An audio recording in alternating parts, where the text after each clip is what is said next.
और भारतीय जनता पार्टी से प्रवक्ता महेश शर्मा हमारे साथ कनेक्ट हो गए हैं। महेश जी, बहुत बहुत स्वागत है आपका। महाराष्ट्र के भी, झारखंड के भी, उत्तर प्रदेश के उपचुनाव के भी रुझान फिलहाल हम अभी दिखा रहे हैं। महाराष्ट्र में तो एक बम्पर जीत मिली है, काफ़ी ग्राफ बढ़ गया आप लोग का महाराष्ट्र में, लेकिन झारखंड में बहुत ज़्यादा कुछ अच्छा बीजेपी करती नज़र नहीं आई है। पहले तो आपका एक रिएक्शन इस पर, फिर आगे दिल्ली पर क्या असर इसका पड़ सकता है उस पर बात करेंगे। स्वाभाविक है, महाराष्ट्र एक बड़ा राज्य है जहां पर हमारी इस तरह की लैंडस्लाइड विक्ट्री जो है ये कहीं दिखाती है कि उन चीजों पे कहीं वहां की जनता ने चोट पहुंचाई है जिसका नैरेटिव इस चुनाव में गढ़ा गया। इस प्रकार वहां आप याद करिए अबू आजमी का वो विध्वंसक बयान, ओवैसी का विध्वंसक बयान, उस पर मुहर लगाती हुई कांग्रेस कहीं हिंदुत्व को जो हिंदू सम्राट साहब ठाकरे लेगेसी की बात करने वाले उद्धव ठाकरे जो जिस प्रकार से औरंगजेब और उनके अनुयायी और उस सोच को कहीं समर्थन देते हुए नजर आ रहे थे, ये उन लोगों के ऊपर एक करारा तमाचा है। मैं समझता हूं कि इनको इस चीज को भूलना नहीं चाहिए। ये देश जो है सबका है, सभी को ध्यान में रखकर अगर बात की जाएगी, सबके विकास की अगर बात कही जाएगी, जो प्राथमिकता देनी चाहिए समाज के अंदर विकास के लिए, उसको ये भूल के इन सब चीजों पे जो राजनीति करने चले थे, जिन्होंने एक नैरेटिव इस देश में एक फेक नैरेटिव तैयार करी थी कि भाई संविधान को बदला जा रहा है या संविधान को तहस नहस किया जा रहा है, और ये कह के और उसके आड़ में कहीं एक वर्ग विशेष को आरक्षण देने की बात कही जा रही है। कहीं उस महाराष्ट्र में जहां शिवाजी नायक और औरंगजेब खलनायक के तौर पे जाना जाता है, उस औरंगजेब को वहां कहीं मंडित करने का काम किया गया। आप याद करिए कि जिस प्रकार से वहां एक नैरेटिव बनाया गया कि देखिए साहब, हम जो है अगर 14-15 भी अगर हम विधायक ऐसे आ गए जो मुसलमान अगर मुस्लिम समाज से हों तो हम जो है पूरे कंट्रोल और कमांड महाराष्ट्र पे कर सकते हैं जी। तो इस प्रकार की जो सोच, एक इस प्रकार की जो विध्वंसक सोच थी, जो कहीं संविधान को समर्थन नहीं करता है, कहीं देश को समर्थन नहीं करता है, और इस चीज जो है जो एक प्रकार से अगर हम कहें कि देश विरोधी जो बयानों की जरूरत होती है कि सर चुनाव में औरंगजेब का महिमा मंडन होना, औरंगजेब का फैन क्लब होना, इसको लेकर मैं लौट रही हूँ आपके पास। पहले प्रदीप नरूला जी भी कनेक्ट हो गए हमारे साथ, वरिष्ठ पत्रकार हैं। प्रदीप जी, आपका बहुत बहुत स्वागत है। पहला सवाल मेरा आपसे ये, अभी के रुझानों के हिसाब से महाराष्ट्र पे ही पहले बात कर लेते हैं। बीजेपी प्लस 222 सीटों पर इनके कैंडिडेट्स जो है वो आगे बढ़त के साथ नजर आ रहे हैं, और बीजेपी का ग्राफ काफी बड़ा है महाराष्ट्र में। इस पर आपका पहला रिएक्शन क्या लगता है आपको, क्या फैक्टर्स इनके पीछे रहे हैं? निस्संदेह जिस तरह के रुझान सामने आ रहे हैं उसमें साफ दिखाई दे रहा है कि एक लैंडस्लाइड विक्ट्री जो जिसकी तरफ बीजेपी बढ़ रही है महाराष्ट्र में। और मेरे ख्याल से इंडिया अलायंस जो भी है वो बहुत बुरी तरह से पिछड़ रहा है। जिस तरह की बातें की जा रही थी कि हम सरकार बनाने की तरफ है, वो ठीक है, हर राजनीतिक दल अपनी अपनी ये दावे जरूर पेश करता है, लेकिन ये विक्ट्री बताती है कि महाराष्ट्र में जिस तरह का ध्यान बीजेपी और सहयोगी दलों को मिला है, मेरे ख्याल से वो लोकसभा के जो चुनाव की जो परिकल्पना थी जिस पर इंडिया अलायंस बड़ा उत्साह में था, वो अब सामने नजर आ गया कि वो उत्साह लोकसभा चुनाव और विधानसभा चुनाव को लेकर बहुत सारी चीजें अलग होती हैं, वो सामने नजर भी आ गई। ठीक है सर। मनीष जी, ये जरा बताइएगा आप कि जिस तरह के बयान दिए गए हैं, एक महेश जी नैरेटिव जो है वो सेट करने की कोशिश की, जैसे आपने बताया कि कांग्रेस ने ये नैरेटिव सेट करने की कोशिश की कि देश का जो संविधान है वो खतरे में है, उसको लेकर उन्होंने अपनी राजनीति को आगे बढ़ाया। भारतीय जनता पार्टी की तरफ से भी कुछ जहरीले बयान कम नहीं दिए गए हैं। अब बयान जो दिए गए, जैसे सीएम योगी आदित्यनाथ ने दिया, बटोगे तो कटोगे का नारा उन्होंने दिया, फिर पीएम मोदी ने भी दिया कि एक है तो सेफ है। कौन बढ़ रहा है, कौन कट रहा है, कौन डिवाइड हो रहा है? इन सब बयानों की जरूरत होती है क्या सर इलेक्शन के टाइम पे? या फिर विकास के मुद्दे पर अगर बात की जाए, प्रदेश की जनता से जुड़े जो मूलभूत मुद्दे होते हैं उन पर बात की जाए तो उससे ज़्यादा अब नैरेटिव बनता है, चलता है, वो चल जाता है, लेकिन क्या जरूरत होती है इन नारों की? अगर उसका भी कहीं कंपेरिजन आप करें, पहले तो सबसे पहले मैं आपको बात पे आपत्ति करूंगा कि कोई जहरीले बयान नहीं दिए गए। जहरीले बयान अगर होते तो उसके ऊपर कहीं जनता मुहर नहीं लगा रही होती। की जो है आज मुहर लगी है, और उस चीज का जो प्रचंड परचम जो फहरा रहा है अभी महाराष्ट्र, वो नमन और अभिनंदन के योग्य है। वो जहरीले बातों के हिसाब से उसको कहीं आकलन नहीं किया जा सकता है।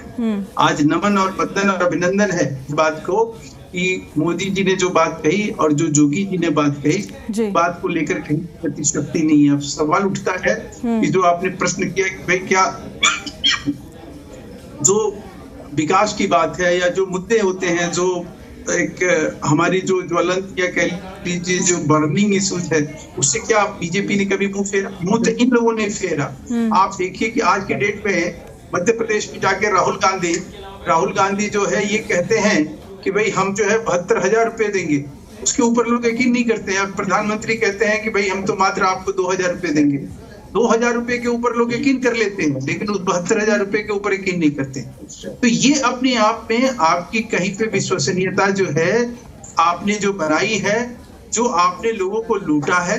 आप देख लीजिए, आप मुसलमानों को आरक्षण देने की बात कह के, मुस्लिमों का तुष्टीकरण करके, वायनाड में क्या प्रियंका गांधी का देखिए किस प्रकार से जो देश विरोधी, संविधान विरोधी, कानून विरोधी लोग हैं, उनके साथ आप स्वर से स्वर मिला के और चुनाव जीत रहे हैं। और उसके ऊपर जो है हम कहें कि नहीं, उनका चुनाव जीतना जो है वो एक लोकतंत्र की जीत है। आप ईवीएम के ऊपर सवाल खड़ा करने जा रहे हैं कि ईवीएम गलत हो गया। जिस ईवीएम के ऊपर है आज प्रियंका गांधी जो है चुनाव जीत रही है, आप कहीं सरकार बना रहे हैं और आज ईवीएम को आप फिर से नंगा दिखाने, क्योंकि आपने ईवीएम का जिक्र किया है, उस पर एक रिएक्शन कांग्रेस से भी लेना है। आदेश भारद्वाज कनेक्ट हो गए हैं, कांग्रेस प्रवक्ता है, और सिद्धार्थ शर्मा भी कनेक्ट हो गए, आम आदमी पार्टी के प्रवक्ता है। सिद्धार्थ जी, मैं आपके पास आऊंगी, लेकिन उससे पहले आदेश जी आपका रिएक्शन। अभी जो हालात नजर आ रहे हैं, कांग्रेस के ईवीएम पर दोष तो नहीं देंगे कि फिर हो गई गड़बड़ी में? मैं आपको कहना चाहता हूँ कि जो परिणाम आए वहां पे 5 पे गए और कोर्ट में जब रिकाउंटिंग सुप्रीम कोर्ट ने ऑर्डर किया कि आप पोलिंग बूथ के ऊपर, मेरी आवाज आ रही है? आ रही है, आपकी आवाज सर आ रही है, थोड़ी सी कट रही है लेकिन आ रही है। सुप्रीम कोर्ट ने तय किया कि 46,000 रुपीज पर पोलिंग बूथ जमा करना होगा। जितने आप रिकाउंटिंग चाहे वो करा सकते हैं। वहां पे उन्होंने 14 तारीख को पैसे आए और 22 तारीख कोर्ट का आदेश था कि आप इस 7 दिन के अंदर वोटिंग रिकाउंटिंग कराएंगे। आज 23 तारीख हो गई, अभी तक इलेक्शन कमीशन ने वहां पे रिकाउंटिंग नहीं कराया है। जो सुप्रीम कोर्ट ने थी उसका पालन भी नहीं हो रहा। तो मशीनों के ऊपर जब आप लोग भी फील्ड में तो बहुत सारे लोग सवाल उठाते हैं। हमने मशीन ट्रांसपेरेंसी के लिए वीवीपैट लगाया, वीवीपैट के साथ और प्रोविजन की। जब 2009 के अंदर इन्होंने जो है उसके ऊपर एक क्लिक की, इनके जीवीएल कृष्ण मूर्ति जी ने और आडवाणी जी ने बहुत सारे सवाल उठाए थे। आज चुनाव हो जाने के बाद बारी उसका परसेंटेज बढ़ जाता है। मशीनें स्ट्रॉन्ग रूम में है, 17C फार्म लोगों के हाथ में आ जाता है जी। और वहां पे बढ़ जाता है। जितनी ज्यादा ये जो चीजें पर सर झारखंड में तो जो जेएमएम प्लस इंडिया ब्लॉक है वो बढ़त के साथ आगे चल रहे हैं, तो क्या वहां नहीं है फिर समस्या ईवीएम में? वो केवल वही क्यों समस्या होती है जहां पर ग्राफ नीचे होता है आप लोगों का या पीछे होता है? कि जब आप जम्मू कश्मीर के चुनाव को देखते हैं और वहां क्या सीटें थी। अब ठीक नहीं आ रही है ऑडियो आपकी, अब ज्यादा आपकी ऑडियो कट रही है सर। मैं लौट रही हूँ आपके पास वापस। इतने आपके ऑडियो को हम दोबारा से कनेक्ट करते हैं। सिद्धार्थ शर्मा जी, आपका रुख करना चाहती हूँ मैं। पहला आपका रिएक्शन आज के जो ये रुझान अभी तक सामने आए हैं उस पर।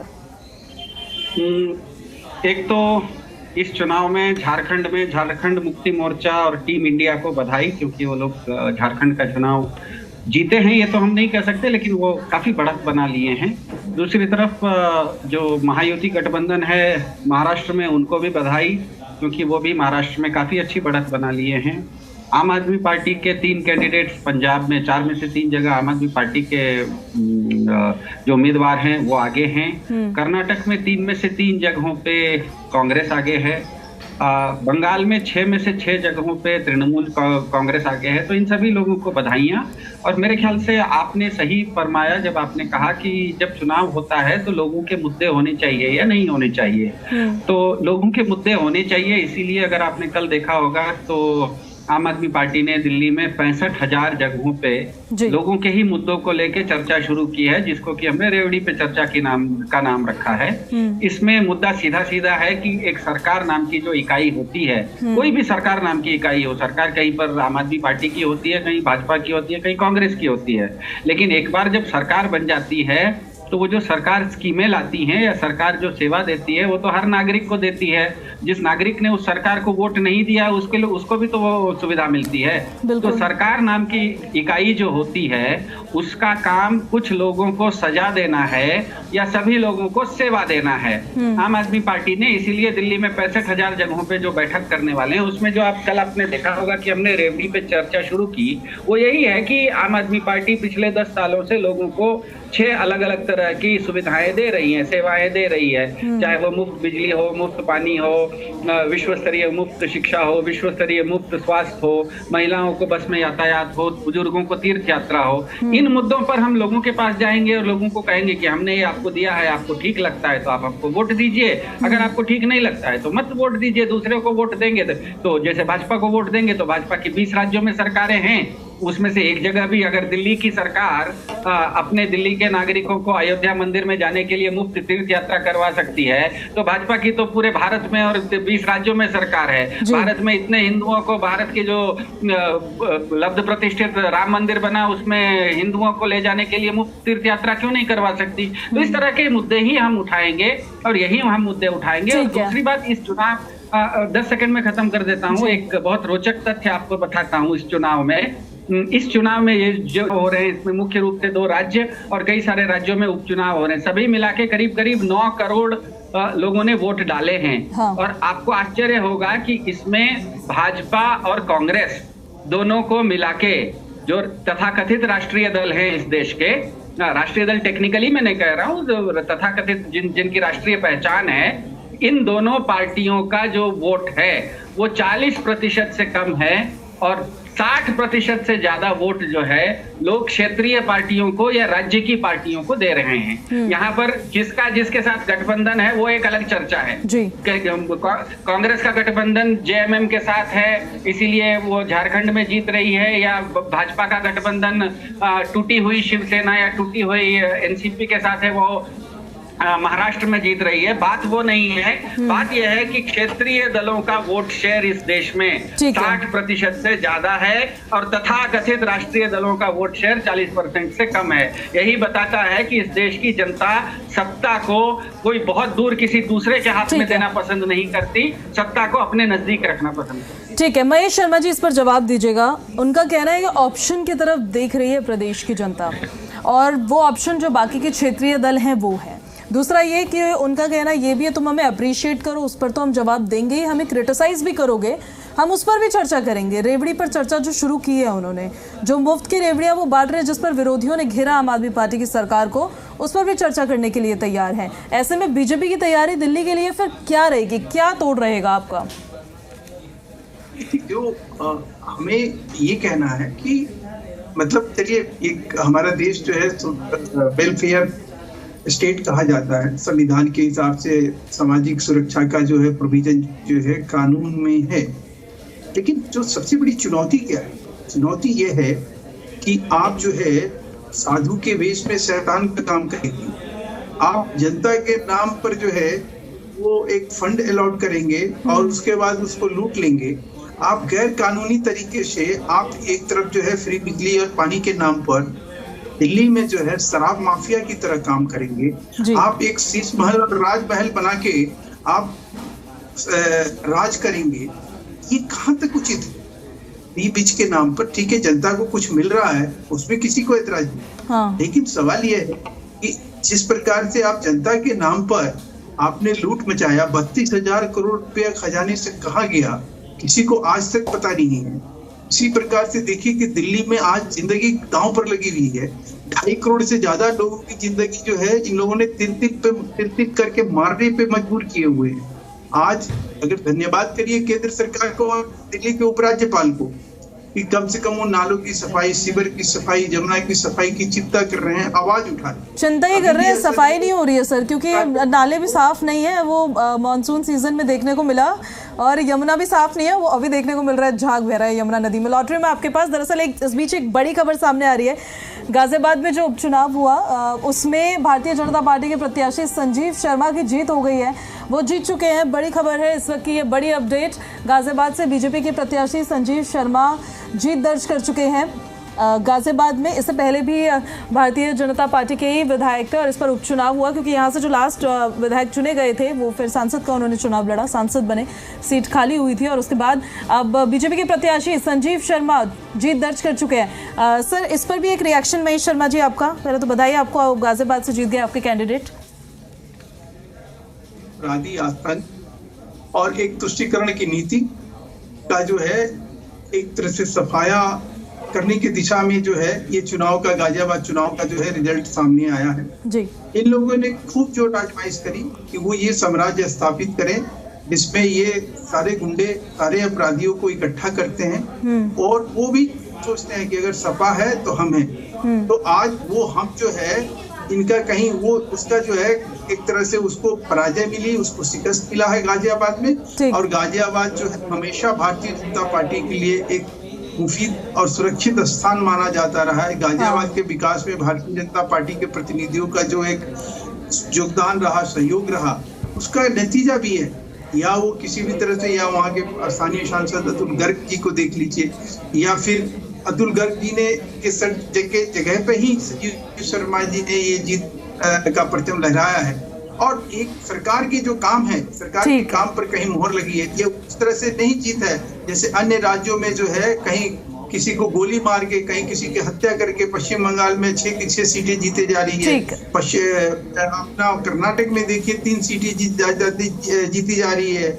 वहाँ पंजाब में नशे का व्यापार करके सीटें जीती जा रही है। तो इस तरह का कमोवेश कम से कम उत्तर प्रदेश में इस तरह का माहौल नहीं है। ठीक है सर, ये तो गाजियाबाद की बात है। एक छोटा सा रिएक्शन चाहिए मेरे को आपका फ्री के रेवड़ी वाले पे भी, जो आप जिसको लेकर आप आम आदमी पार्टी को घेरते थे कि रेवड़ियां बांटते आम आदमी पार्टी के साथ, वो कौन सी रेवड़ी थी? अब तो आप बोलने से भी बच रहे हैं, कह रहे हैं कि जनता को कुछ मिल रहा है तो अच्छी बात है।